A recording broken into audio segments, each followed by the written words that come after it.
Hey guys, it's Rob here, and welcome to my Dumbo review. Now, Dumbo was a movie that I was sort of hesitant on, and not because the idea of Disney making a adaptation of their animation Dumbo to live action, sort of live action, but of course Dumbo's CGI, but it's because Dumbo just looks creepy. And when I first saw the trailer, it was really creepy to see on screen. The huge eyes, just the weird CGI, and the overall presentation of Dumbo and the animals was not the best in my opinion, and I just didn't like it.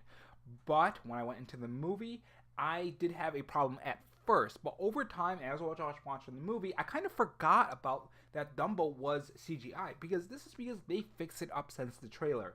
A lot of times when trailers get their first trailer out, it's usually not done. They usually have to do touch-ups and just making it overall a better presentation for when the final product is released in theaters. And this was a case of that. It was just the product wasn't done yet. And in that part, I think they did really good. It was definitely good CGI. At times, it was a little bit iffy, but overall, the CGI on the animals were definitely good. Now, the characters.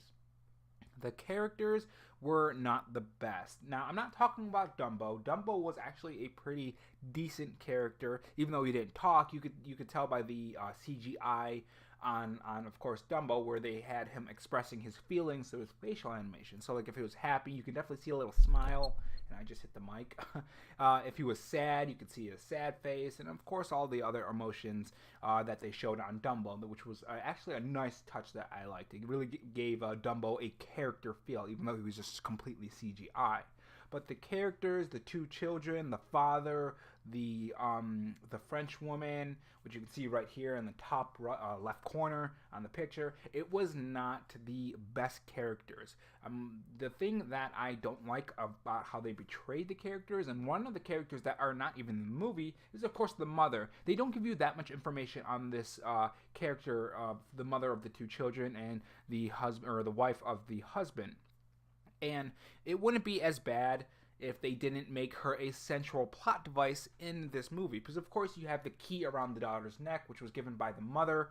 And that was a very, very touching thing to add in the movie. But the fact that they didn't really flesh out the mother makes you not even care about this. And one of the final moments, the aha moments, or the gathering the strength to pull through moments that you see in a lot of these Disney movies, it doesn't pay off because you don't care about the source of that moment, the key, the mother. You don't get a lot of information for the backstory. You don't get any idea of what kind of person she is. And I'm dragging on this subject a little bit too long, but that's not the only problem with this movie. Of course, there's the arm on the husband. He lost it in the war, and for some strange reason, he doesn't want people to know that he was in the war, because of course there was that scene where he puts the mustache on when someone recognizes him, and they don't explain that either. Did he desert the war? Did he leave it? Did something bad happen during the war? I don't understand what was the problem of people knowing that he was in the war.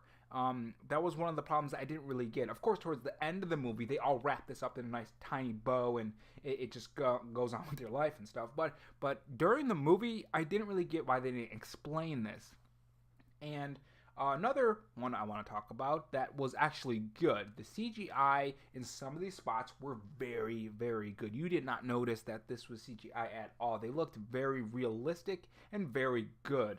And of course, it's not a direct adaptation. It's not even close. So don't go in to this movie looking for a direct adaptation because you will be disappointed. Of course, there are some similarities. There's the circus, there's Dumbo, there is of course the mouse that you saw in the trailers. There were some similarities that were taken from the adaptation, but this is more of their own spin, Tim Burton's own spin, and this is made by Tim Burton. So of course, the presentation and of course the props were very, very cool. Now I want to say not very, very cool. It's hard to explain. See, the thing is, when you're leading up to that moment where Dumbo does his first flight or flutter, it's pretty generic. It's a pretty generic circus that you see in a lot of the movies. You have the tent, and you have the open, you have the seats with the audience, and of course you have the people going around the circle in the ring. It's very, very generic until you get to Dreamland. Now, Dreamland is, of course, owned by the character that's played by Michael Keaton. I have no idea how I forgot his name, but he's played by Michael Keaton. In this Dreamland, this you could definitely tell there was some influence from Tim Burton in this presentation of Dreamland, because it is just, it's fantastic. It looks fantastic.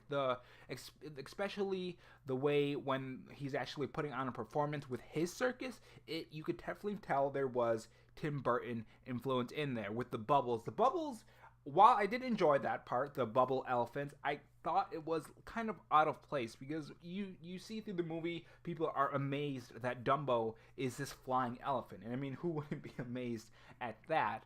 But the bubbles were dancing. They were dancing, and they were moving around and joining in with each other, and like that's straight up magic. They were saying this was magic. You have dancing bubbles. If that's not magic, I don't know what is. And of course, they were trying to do a direct adaptation from the animation, taking stuff from that and putting it into live action. And of course, and I'm not gonna lie, it was a tad bit creepy seeing that, especially when Dumbo was just going like this and bouncing along to the music. It was a tiny bit creepy, but that's just me. So overall, Dumbo was a decent, good movie. It had some going for it. It had a little bit good, it had a little bit bad. I think it was kind of half and half. If I had to rate this a 1 through 10, I think it would honestly be a 7 out of 10, because it's not the best adaptation, and I really hope Aladdin is a lot better than this, because of course Aladdin is the next movie in this whole, I guess, Disney animation recreation that they're going to be putting out, and that's going to be May 24th that's coming out. I'm definitely going to be seeing that, because the new trailer definitely hyped me on board onto this thing. I'm not sure about Will Smith as Genie. We'll have to see when that movie comes out. But anyways, if you enjoyed this review, subscribe to the channel and leave a like. It helps the video reach more people, and it helps YouTube say, oh, people are actually interacting with this content, and will promote him more, and then my channel will grow, and then I can get more movie reviews out for you guys and more movie news, and it'll just be an overall good time for everyone. So thanks for watching, and have a good one.